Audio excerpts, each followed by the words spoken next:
Oi, pessoal, começando mais um ROI.Concast, o podcast aqui da Ciclo E-Commerce, feito para você, gestor de e-commerce, a vender mais. Hoje, meu convidado é o Max Pedroso. O Max está aí há mais de 13 anos no mercado de marketing e e-commerce. E hoje a gente vai conhecer a história dele, né? E também um pouco dos projetos e das operações que ele atua, né? Já passou e está atuando no momento. Bora lá?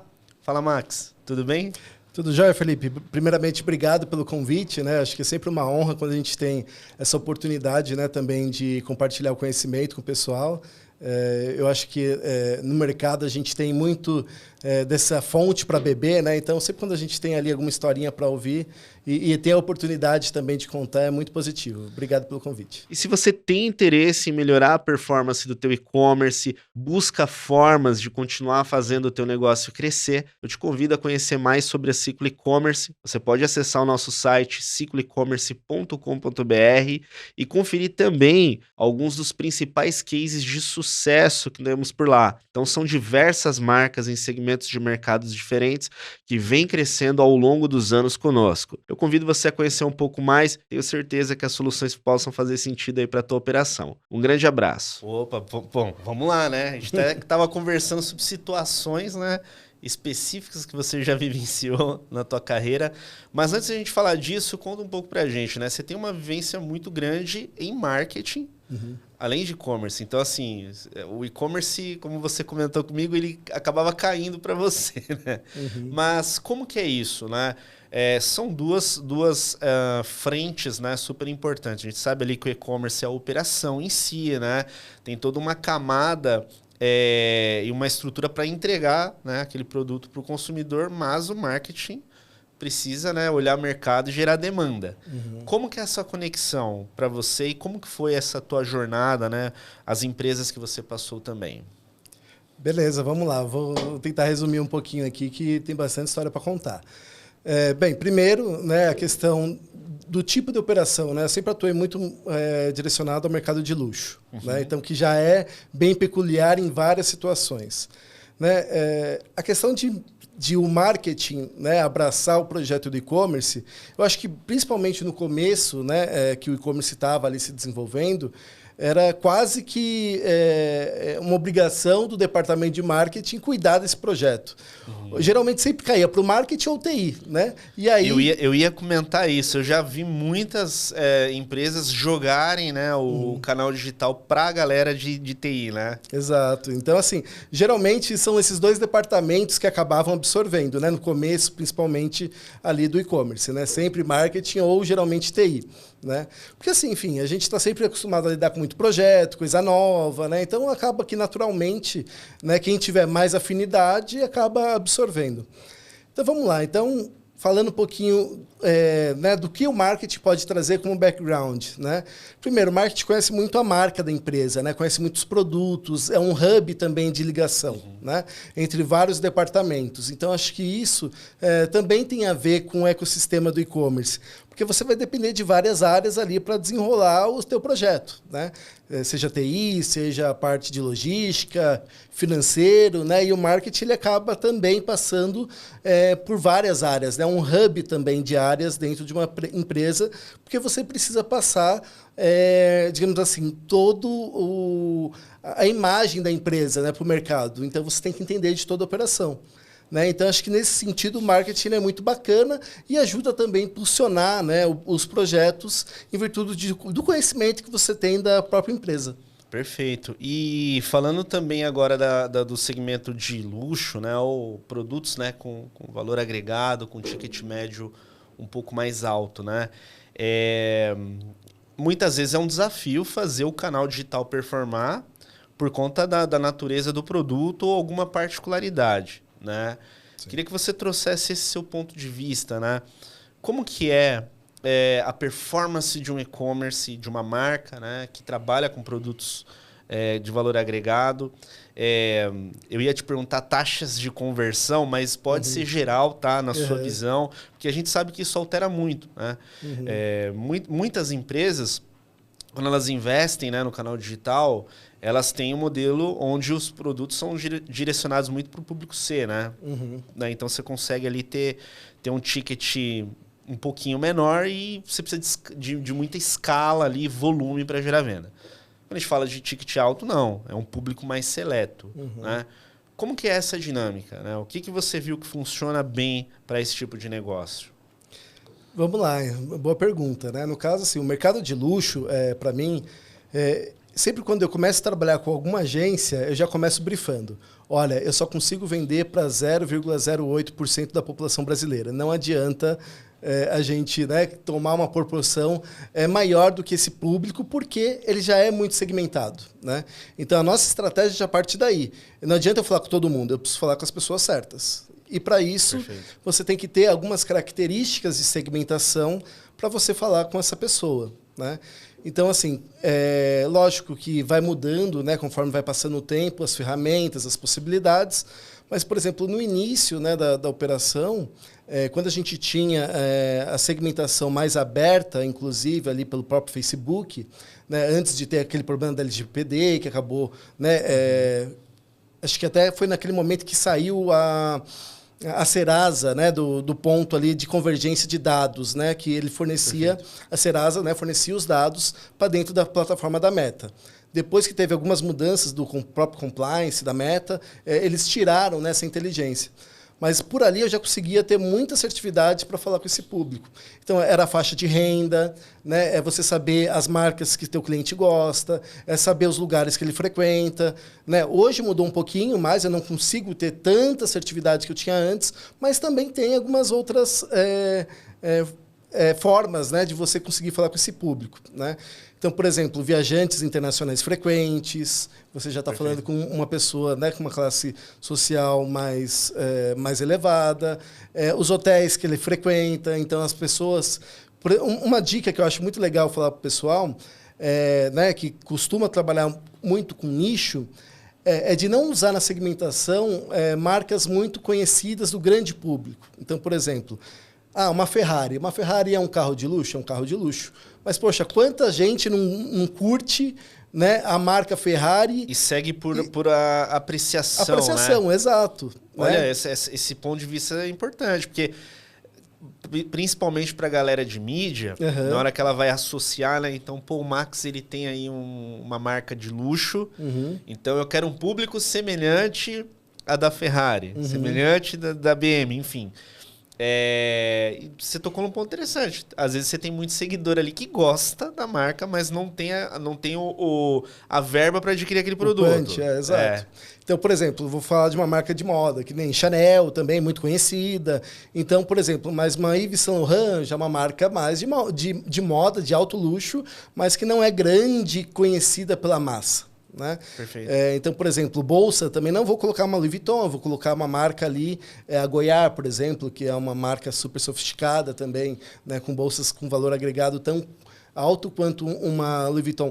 Então é isso. Então a estratégia para você segmentar, né, baseado em marcas, eu utilizo muito essa estratégia. Não pegar marcas conhecidas, e sim nichadas que só aquele público vai conhecer. Legal, então você acaba pegando algo mais nichado e ao mesmo tempo não tão grande, seria isso? Exato, exatamente. Talvez uma marca mais intermediária, vamos colocar dessa forma? Exato, mas assim, pode ser uma marca que tenha até uma relevância, mas que não seja conhecida pelo grande público, né? Que aí você tem uma assertividade maior. Lógico que a gente combina outros fatores, né? Então, às vezes eu faço isso cruzando com viajantes frequentes, pessoas que têm preferência por bens de alto luxo. Enfim, a gente vai ali fazendo vários cruzamentos, né?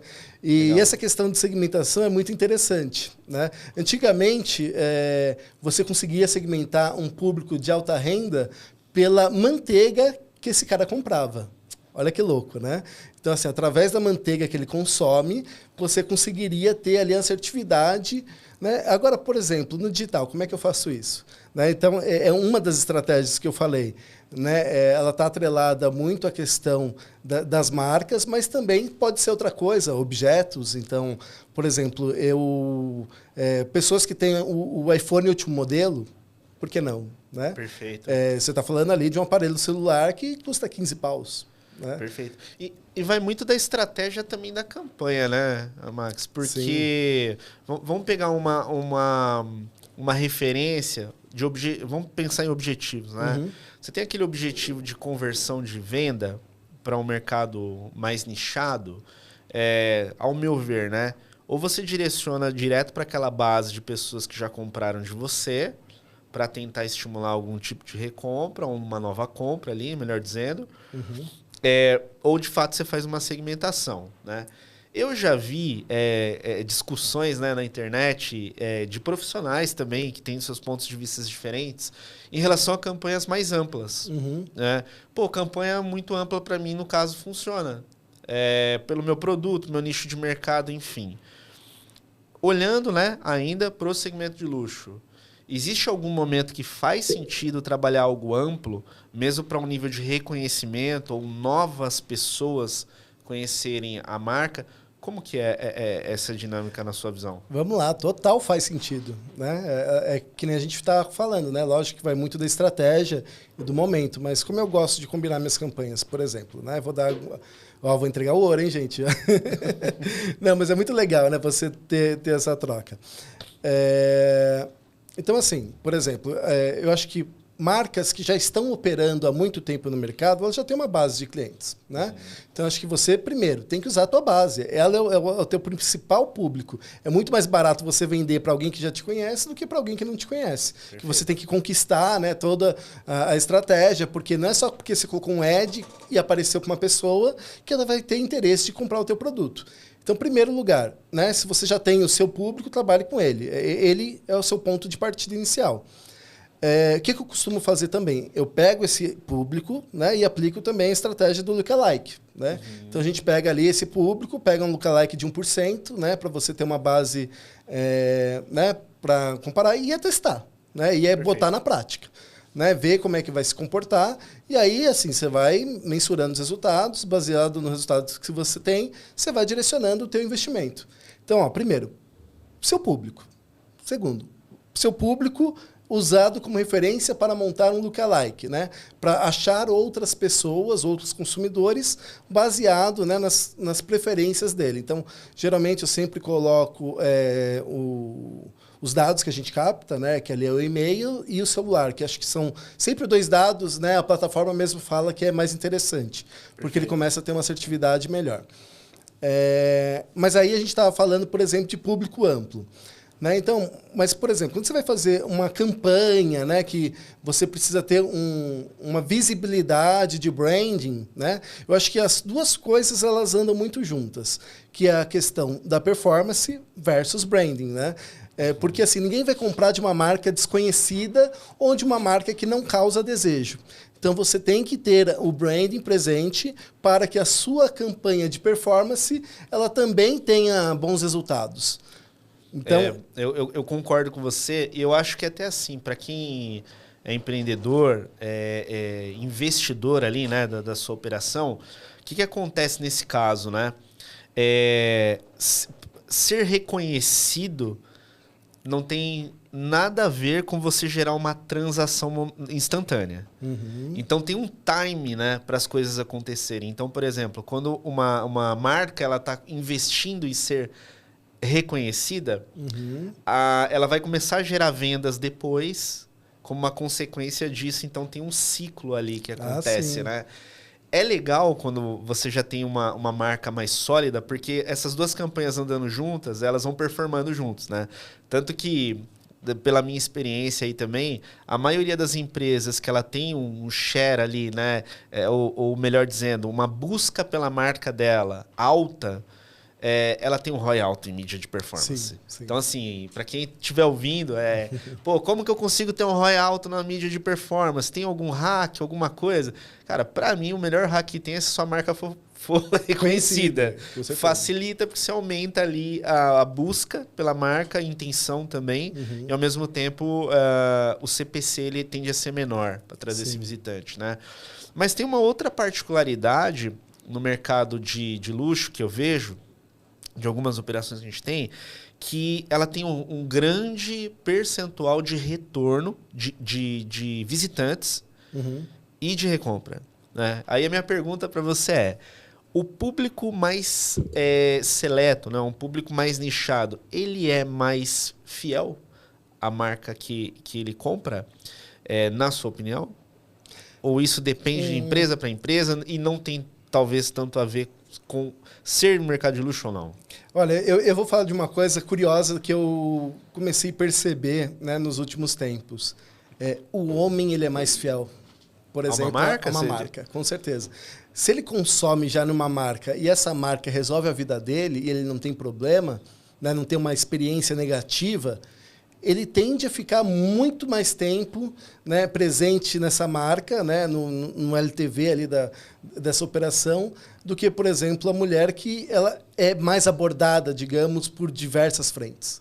Né? Que interessante. Então, assim, eu percebi muito isso, né, analisando números, analisando dados, e até compartilhei até com a própria equipe da loja física. Falei, olha, se você conquistar um homem como um cliente fiel, esse cara vai te acompanhar, né, durante muito tempo. Né? Nossa, que interessante. Eu nunca tinha parado para pensar nesse lado, né? É lógico que você pega segmentos de moda, por exemplo, né? Pô, a mulherada é impactada o tempo inteiro por campanha, né? Isso é fato. E com relação a canais de venda, né? Acho que esse é um ponto importante também da gente pensar aqui. Eu tive muitos entrevistados aqui de outros segmentos com ticket às vezes menor, né? Onde, poxa, marketplace é um canal relevante para as operações deles, né? Sim. Já no mercado de luxo, existe até ocasiões que não queremos estar nos marketplaces, né? Exatamente. Como que é essa dinâmica para quem está operacionalizando aí, quem está no mercado similar? Vamos lá, eu gosto muito de transformar assim, os exemplos, né, na realidade, né, no mundo real, né, não no digital. Então, por exemplo, se você vende uma bolsa Louis Vuitton, você está dentro de uma operação de Casas Bahia, faz sentido? Né? Eu acho que é muito você olhar com essa visão, sabe? Você precisa entender o seu público, né? Mas, por exemplo, eu posso ter uma TV, né, que ela vale 20 mil reais e está nas Casas Bahia? Posso. Né? Então, assim, você precisa entender o seu produto e o seu público. Né? Eu acho que já parte dali, né, para você tomar essa decisão de onde colocar as suas moedinhas. O mercado de luxo tem marketplace? Tem marketplace. Né? São extremamente nichados, são poucas operações ainda no Brasil, mas pode fazer sentido. Então, hoje a gente tem Farfetch, a gente tem Shop Together, enfim, tem alguns canais ali já presentes e que performam super bem.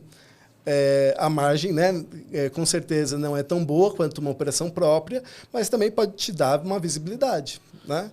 Então, eu acho que é muito isso, de você olhar primeiro, né, conhecer o seu público, saber qual que é o produto e ter, claro, a sua estratégia. Se eu quero ter penetração, né, os marketplaces estão aí, acho que muito nesse sentido. Né? Só que eu sempre defendo, né, o marketplace ele é um canal para somar na tua operação, mas você vai ter que se dedicar e se debruçar na sua própria operação. Sim, né? com certeza. É a tal da história de construir, né, o castelo em terreno alugado. Né? Eu, pelo menos, penso assim. Né? Eu acho que o marketplace ele é bacana, mas a regra do jogo muda toda hora. Né? Sim. Quem que tinha, só para concluir o raciocínio, assim, por exemplo, quem tinha operação ali muito presente na Americanas, né? Depois de tudo que aconteceu, cara, vai despencar. E aí? Né? Se sua representatividade ela é muito mais alta, né, em um canal como esse, obviamente existe também o risco. Embora tenha toda uma estrutura, tem também um risco. Claro, né? Sempre tem. Então, né, primeiro, aí entra o marketing junto. Né? A gente sempre tenta fazer essa correlação. Né? A primeira aula que a gente aprende em marketing, né, e administração em geral é você nunca depender de um único canal. Né? Então, você tem que pulverizar um pouco mais. Né? Então, eu acho que é um pouco desse aprendizado, né, que o marketing também traz, né, para que você aplique dentro da operação. Perfeito. E essa decisão que você comentou olhando para o consumidor, né? Sim. Saber onde que o teu consumidor está inserido. E se aquilo dá contexto, né? É igual você falou, você deu um exemplo da bolsa, né? Fica meio fora de contexto ela estar numa operação como essa. Agora, a TV, que você usou como exemplo, não. Né? Acho que isso é super válido. E falando do consumidor, né? Como que você visualiza o consumidor em si, né? Que adora, né? Ou é fã de uma marca no segmento de luxo. São pessoas que o digital para elas mais um complemento, onde ela só consulta, navega, talvez ela goste de ir na loja física, encostar no produto, tirar dúvidas. Como é essa relação do digital e do off para esse tipo de consumidor, na sua visão? Ele tem alguma particularidade no hábito dele? Não, perfeito. Só resgatando, né, encerrando o que a gente estava falando anteriormente, mas, por exemplo, tem canais que é muito curioso, né? Então, se você pega, por exemplo, ali o Mercado Livre, né? Mercado Livre, todo mundo torcia o nariz, Mercado Livre, tá, aquela coisa de massa e tal. Cara, Mercado Livre tem nichos ali que operacionam valores altíssimos, cara. De colecionadores, né? De gente que gosta de um produto mais específico. Então, assim, eu acho que hoje as marcas também precisam estar um pouco mais abertas, né, a experimentar a força, né, e o novo do marketplace, né? Porque às vezes você também tem grandes oportunidades. Né? Acho que legal. Importante dica, hein, pessoal? Dê a abertura a conhecer novas... Testar, né? Abrir um pouco mais frentes, a cabeça. Então, por exemplo, eu descobri que no Mercado Livre tem um grupo consumidor de canetas muito forte, muito interessante. Olha que né? interessante. De canetas de luxo. Né? Então, é uma curiosidade ali também que eu percebi. Então, vou falar não para esse mercado? Não, né? Eu tenho potencial ali, né? Então, vou explorar. E aí, recapitulando essa última interação. Né? Quando a gente fala, poxa, o canal digital, né? Como é que é o público? Como é que a gente se comporta, vários públicos nos meios digitais? Aí eu acho que é aquele exercício também de construir a sua brand persona, né? Que você dá nome, você fala dos hábitos, como é que ele se comporta. Uma marca não tem um só consumidor, né? Uma marca não tem só o Rafael, não tem só o Max. Ela tem o Max, o Rafael, a Laura, a Josefina, a Betânia, enfim, são várias pessoas com necessidades diferentes. Então, eu acho que o mercado digital de luxo é isso. Ele tem várias pessoas com necessidades diferentes. Então, tem pessoas que vai usar, por exemplo, a vitrine digital para escolher um produto, mas ela vai na loja física para consumir. Mas se você já não está no digital com aquele produto, ela nem vai saber que tem e não vai na loja comprar. Né? E, por outro lado, você também tem um outro público que, por exemplo, ele já é nativo digital, para ele ir na loja é perder tempo. Né? Porque ou ele é empresário, né? Super atarefado, né? O dia a dia ali é muito corrido, então ele opta por comprar online. E ele mora, às vezes, do lado do shopping que você tem loja. Então, olha que curioso. Já aconteceu casos que eu falei, nossa, a pessoa comprou esse valor, mas mora do lado do shopping, não foi até lá. Não. Ela preferiu a experiência dela no digital mesmo. Exato. E a forma que ela... Então, isso é interessante, né? É o que eu comento muito, tanto com a equipe quanto com alguns clientes, é que essa jornada, ela é cada vez mais não linear. Total, né? total. Então, às vezes, né, aquela análise, né, que quem está na frente ali, poxa, qual que é o caminho inicial que o cliente faz e qual que é o final? Assim, ele pode fazer todos os caminhos possíveis. Todos. Né? Então, a gente até mapeou, né, numa das operações lá que eu cuido, quantas interações tem até a pessoa comprar. Já chegou até 20. Uma janela de 20 interações. A pessoa entrou no Instagram, viu, saiu, foi impactada por e-mails, olhou de novo, saiu, aí depois viu um ad, entrou no orgânico depois para pesquisar. Então, assim, são infinitas possibilidades, né? Só que, assim, é que eu falo, se você estiver presente, né, em quanto mais pontas, né, quanto mais canais, melhor. Né? Perfeito. E acho que assim, tem que ficar muito atento a todas as possibilidades, porque, às vezes, o teu melhor cliente ele não está dentro da tua loja, ele está olhando o teu Instagram. Né? E ele pode mandar uma mensagem, por exemplo, no WhatsApp, 2h da manhã. Como é que você vai atender esse cara? Esse é o melhor cliente. Você deixaria ele esperando quanto tempo para receber uma resposta? Perfeito. Acho que é uma boa colocação. E queria uma visão sua também com esse leque de opções, né? E de canais que você pode trabalhar no e-commerce, né? E por que eu quero trazer essa pauta para a gente aqui?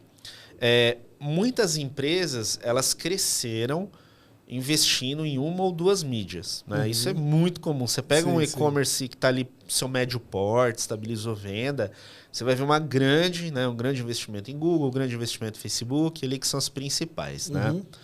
Algumas não faz nem e-mail marketing, né? E a gente sabe que é um canal relevante, isso porque talvez não se a visão momentânea da pessoa. Mas, enfim, olhando para essas origens de mídia, né? Quais são aquelas que você considera importante, além do Google ou além do Facebook, que toda empresa deveria dar atenção para essas mídias? Seja um e-mail, seja um WhatsApp, seja uma nova rede social, enfim. Como que você enxerga essas possibilidades hoje? Tá. Vamos lá, lógico que depende, né, das operações, depende, né, da onde você quer chegar, para onde você quer ir, enfim, tem variáveis, tá? Mas, em vias gerais, eu acredito em todas. Você tem que testar. Né? Eu acho que assim, já tem, né, ali algumas preferências, que você falou, Google e Meta, com certeza, acho que não dá para ficar de fora. Mas, por exemplo, a gente está vivendo um boom ali do TikTok, né? E muitas vezes a pessoa associa muito, né, com aquele ranço. TikTok é dancinha. Cara, eu uso TikTok no meu dia a dia, é a mídia que eu mais consumo. Eu uso menos hoje o Instagram do que eu uso o TikTok, por exemplo, né?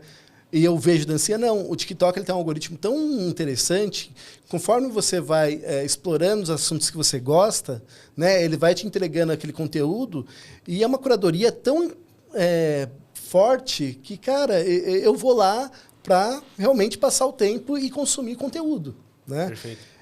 Aí você fala, mas a marca que, por exemplo, eu consumo, não está lá, não está presente lá. Né? Ou seja, ela perde a relevância de comunicação comigo.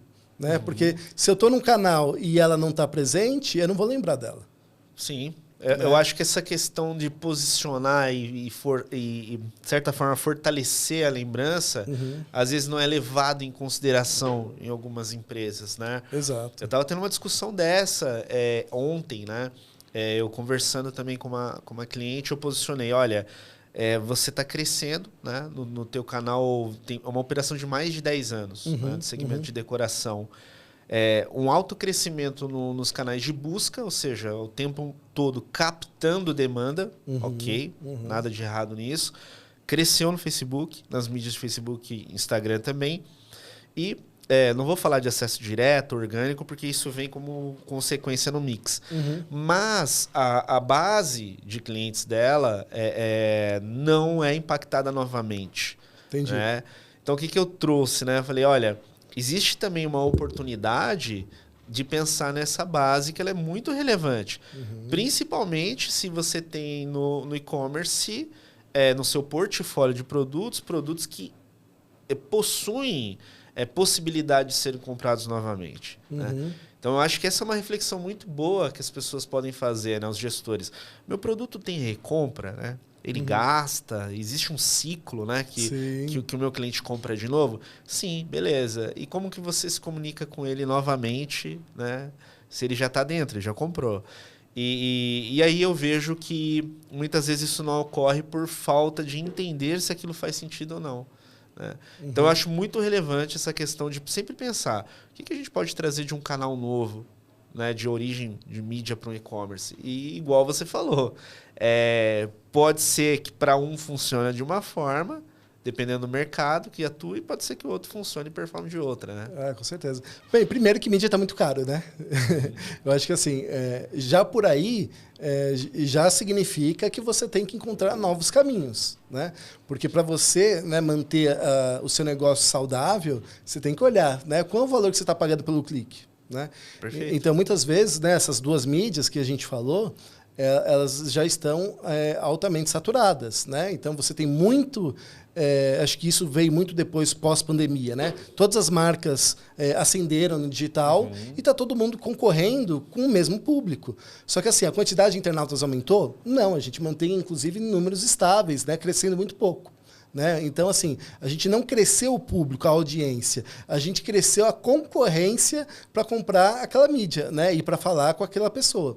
E, paralelamente a isso, a gente também teve o movimento, né, das plataformas de também entregar menos conteúdo, né, orgânico, por exemplo, né, em detrimento do pago. Então, assim, a gente está vivendo uma corrida de 1 milhão ali para tentar alcançar aquele usuário. Perfeito. Então, assim, eu vou dar o exemplo, né, que eu dei do TikTok. E aí, fazendo um paralelo com o Instagram. Você entraria no Instagram quando ele estava te entregando uma mídia extremamente barata e orgânica, ou você entraria depois de 10 anos, após a ferramenta já estar totalmente maturada, saturada, e você pagando 10 vezes mais do que você pagava antes? É bem melhor você entrar antes, porque a mídia está mais barata. Exato, né? A mídia está mais barato e você tem mais possibilidades ali, né? Então, por exemplo, o TikTok está entregando horrores no orgânico, né? Então, porra, vai lá, experimenta a ferramenta, né? Eu tenho certeza que você vai, né, alcançar resultados diferentes, né? Vai ter que testar, né? É uma mídia nova, né? Que o público se comporta diferente, vai entender primeiro a linguagem, né? Vai entender como é que os creators estão rolando conteúdo. Eu acho que tem muito um desapego que tem que ser feito agora, né, das marcas com relação muito a, por exemplo, eu sempre fiz dessa forma. Não, tem que buscar formas diferentes de fazer, né? E uma outra pegada que eu acho que também que é importante é da gente testar coisas que a gente nunca testou. Então, você falou, né, do segmento de decoração, né? Sim. Por exemplo, um dos canais que eu acho super relevante para esse segmento é o Pinterest. Acho que você trouxe uma excelente observação, né? Porque é uma mídia que as pessoas buscam também algumas tendências, né? Exatamente. Você tem muita questão da imagem. Poxa, eu tô falando de decoração, imagem é super relevante, né? Mas, poxa, você vê, Max, esse é um ponto que por isso que eu comentei das mídias, né? Eu acredito que exista ali um certo costume, às vezes, de direcionar para aquilo que já faz há muito tempo, né? Sim. Eu faço isso tanto tempo, dá certo. A receita do bolo. Mas uma hora aquilo ali vai entregar aquilo é o teto, né? Sim, sim. Então explorar vai saturar, essas novas... Né? Eu acho que isso é comum praticamente qualquer canal, né, de mídia, onde o mecanismo é um leilão. Né? Então, sim. não tem muito segredo ali. E assim, dessas operações que você passou, né? Conta um pouco pra gente sobre elas, né? Teve uma que você ficou 13 anos, é isso? 13 anos. 13, aí tá como consultor de novo. Então, como consultor, Então, eu falo que foi um adolescente ali, né? Então, assim, no caso foi a operação da Drizzle, né? A Drizzle é uma joalheria bem renomada no mercado, uma empresa que tem quase 60 anos, né? Então, eu já falo, né? Uma empresa, né, que tem todo esse tempo, né, de existência, a gente tem que tirar o chapéu, né? Porque o Brasil não é fácil, né? Não é para amadores. E ali, cara, foi minha grande escola, né? Eu acendi, né, todas, né, as etapas ali, né? Desde... eu comecei como um profissional terceirizado, depois, né, mostrei meu valor ali, aí entrei para o marketing. Na época eu era designer, não tinha nem a profissão regulamentada, então fui registrado como desenhista industrial. Olha... Né?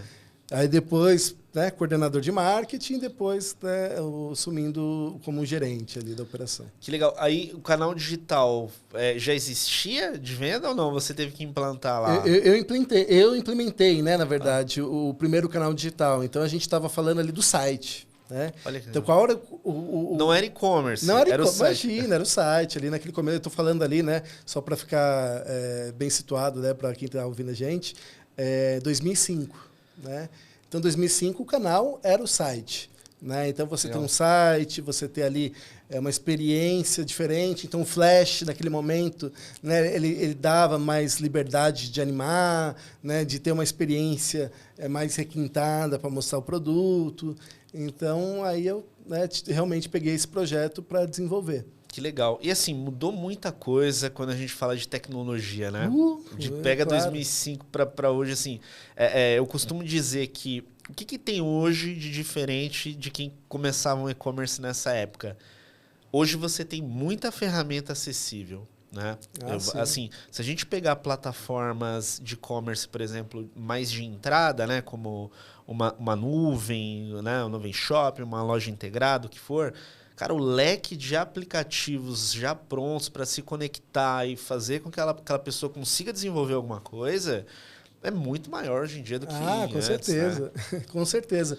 Né, eu costumo até falar que o Lego já está pronto, né? Ali, né? É só você encaixar as pecinhas, né? Então, assim, cara, meu primeiro projeto de e-commerce mesmo, assim, de venda real, foi em 2008. Tá? Então, assim, naquela época você não tinha, né, grandes plataformas nacionais, praticamente acho que nenhuma.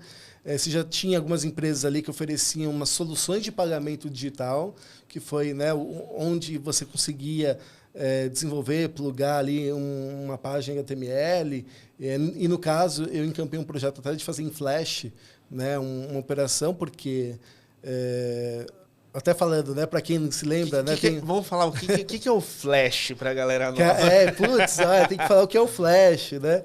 Bem, o Flash foi, né, uma ferramenta muito importante, né, para você desenvolver sites dinâmicos, né, com animação. Né? Ele era da Macromedia, a Macromedia foi comprada pela Adobe, a Adobe incorporou o Flash. Tinha uma linguagem que era, deixa eu acertar, deixa eu ver se lembra, era ActionScript. ActionScript, exato. Não esqueci. Exatamente, né? Aí permitia, né, você customizar, né, as ações e colocar códigos, né, dentro dessas ações, redirecionando para JavaScript, enfim. E ali você conseguia até, né, plugar e realmente fazer, né, vendas por ali. Você plugava um link, né, dinâmico que você conseguia fazer uma transação.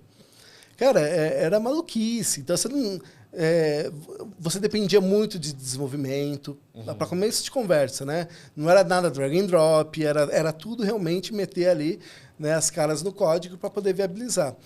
Então, eu peguei um projeto piloto que foi muito interessante, que não sei se você se recorda do filme Crepúsculo, né?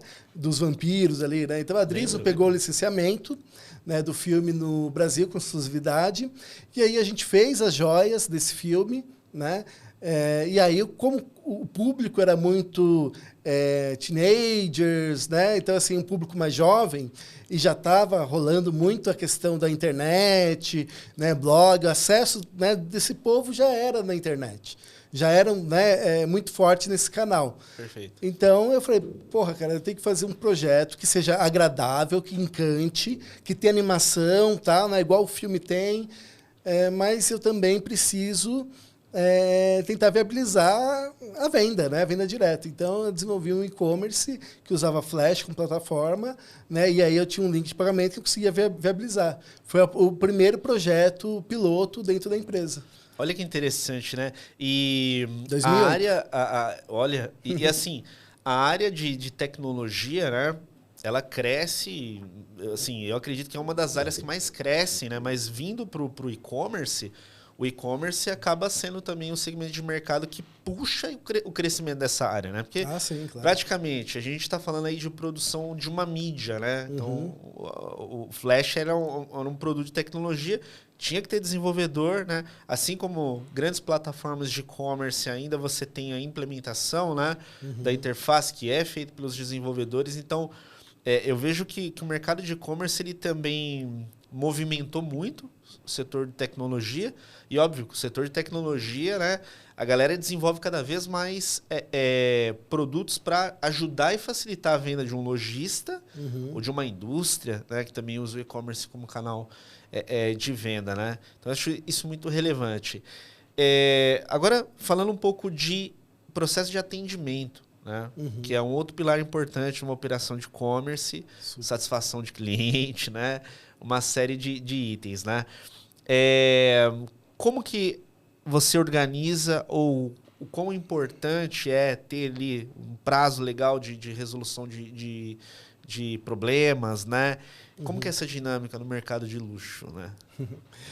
Não, assim, eu tenho um exercício, né, que aí eu já trago, né, de outras operações também, que a gente discutia muito sobre isso, né? Inclusive, um CEO de uma empresa também, né, que eu operei, ele tinha até uma filosofia que eu até carreguei isso para mim depois.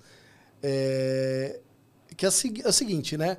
O cara, quando ele interage com você através de algum canal de atendimento, seja WhatsApp, seja Instagram, enfim, qual for, você tem que pensar que é como se o cara estivesse na porta da tua loja, né?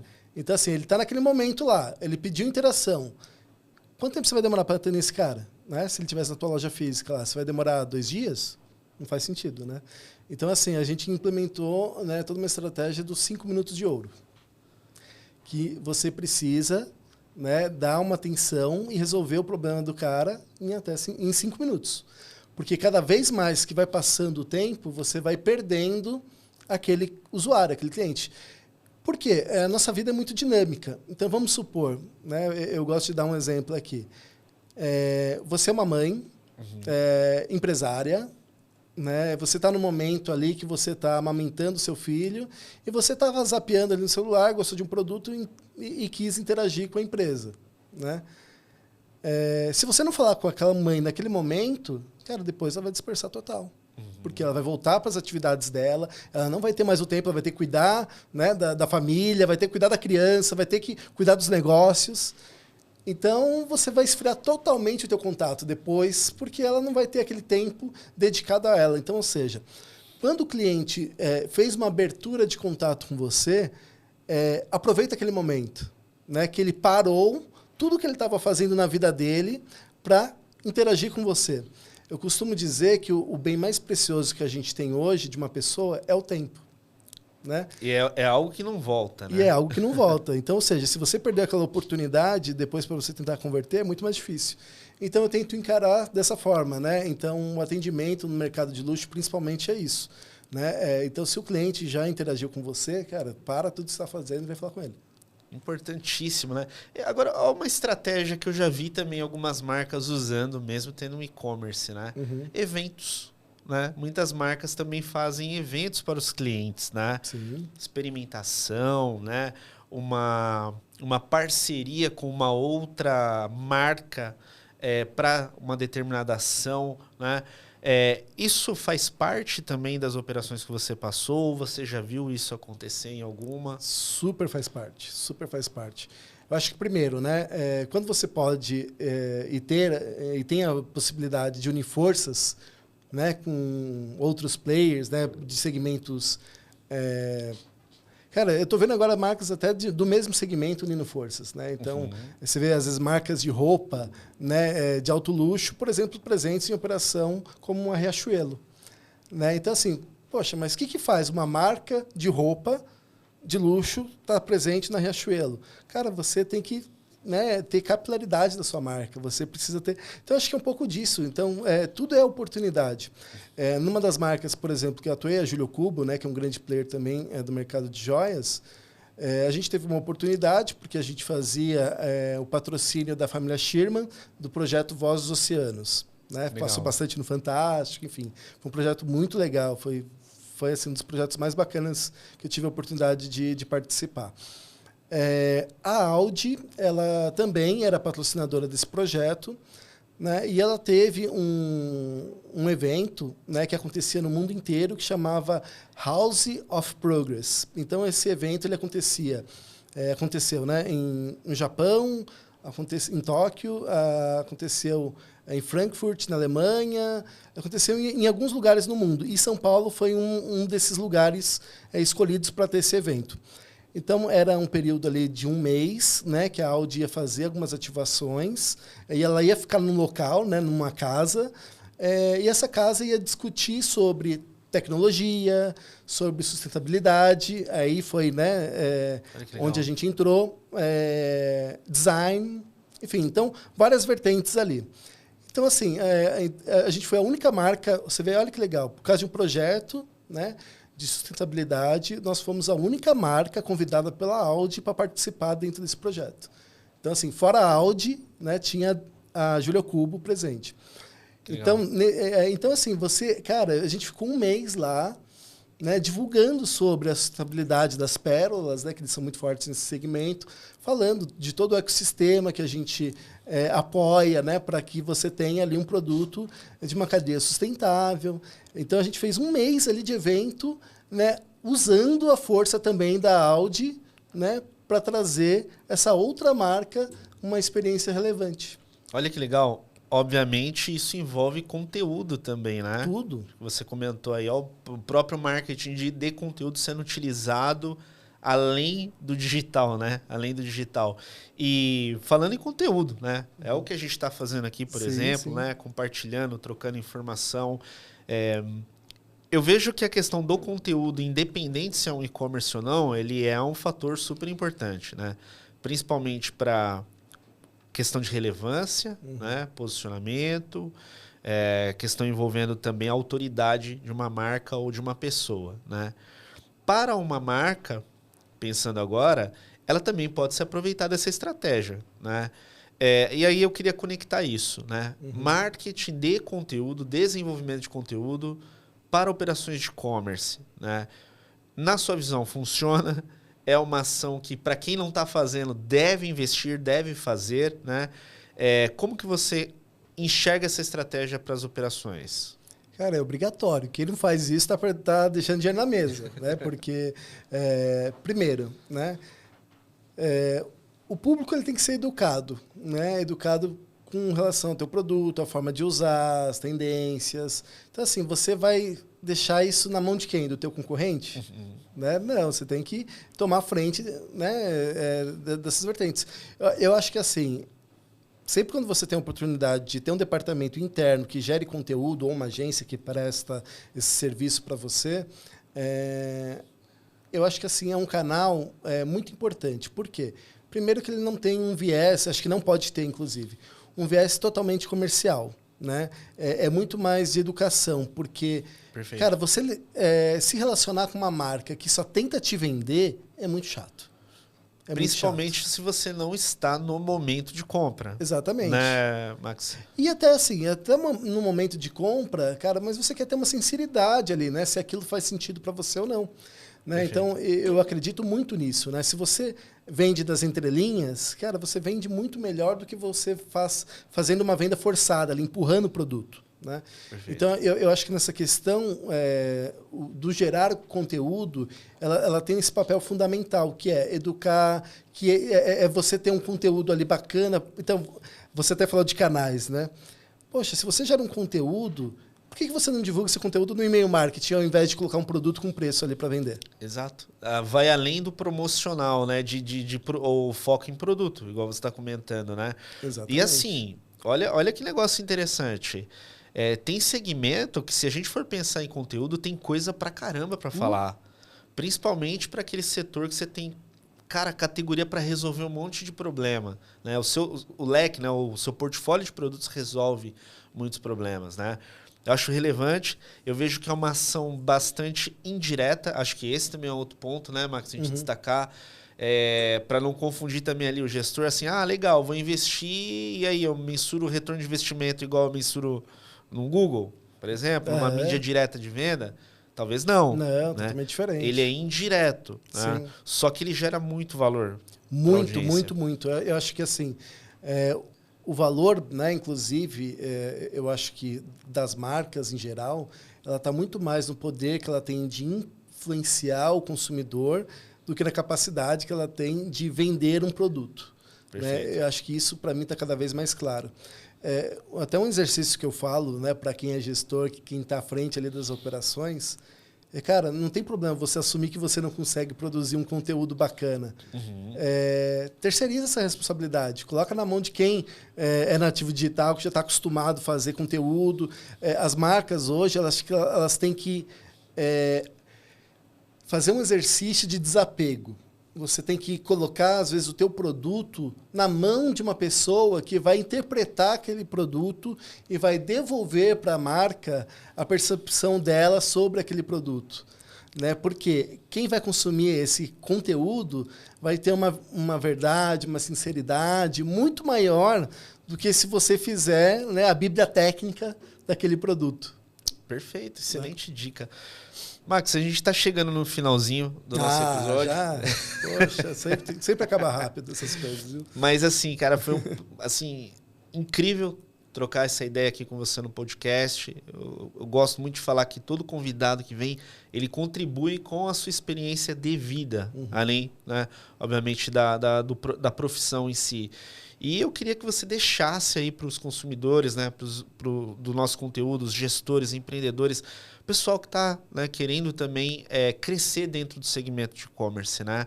Uma mensagem aí sua, do Max, direto para eles, e também os canais que eles podem se conectar com o Max, né? LinkedIn, Instagram, WhatsApp, o que for. Vamos lá. Bem, eu acho que assim, a gente está vivendo uma época, inclusive, eu tive uma perninha ali na parte de educação, né? Eu fui coordenador da FGV, né, durante um tempinho ali, durante a pandemia, foi bem curioso essa experiência, que a gente vê que, de fato, o conhecimento está muito rápido, né? Então, o negócio não para.